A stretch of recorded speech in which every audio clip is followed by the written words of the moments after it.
ایک صحابی ہیں، جب ہجرت کی آیت نازل ہوئی نا ہجرت کرو، تو یہ کہنے لگے بھائی مجھے مدینہ شریف لے جاؤ۔ حضور جا چکے تھے مدینہ طیبہ میں صلی اللہ علیہ وسلم، تو لوگوں نے کہا جی آپ تو سفر ہی نہیں کر سکتے، کہنے لگے میری چارپائی اٹھا کر لے جاؤ۔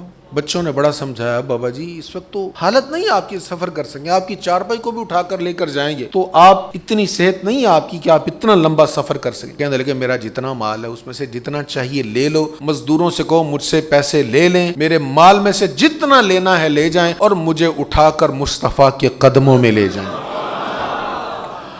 اب یہ روانہ ہو گیا قافلہ، یہ راستے میں ہے، ابھی تنعیم کے مقام پر پہنچے جہاں سے مکہ شریف والے وہ احرام باندھتے نا مسجد عائشہ، یہاں پر پہنچے، وصال ہو گیا۔ لوگ ہنسنے لگے، لو جی بابا جی جا رہے تھے جی مدینہ شریف، یہاں مکہ شریف سے نکلے ہیں تو فوت ہو گئے۔ اللہ تعالیٰ نے فرمایا وَمَن يَخْرُجْ مِن بَيْتِهِ مُهَاجِرًا إِلَى اللَّهِ وَرَسُولِهِ ثُمَّ يُدْرِكْهُ الْمَوْتُ فَقَدْ وَقَعَ أَجْرُهُ عَلَى اللَّهِ، جو ہجرت کے لیے نکلا تھا نا، رستے میں موت آ گئی، اللہ کی بارگاہ سے اس کا اجر ثابت ہو گیا۔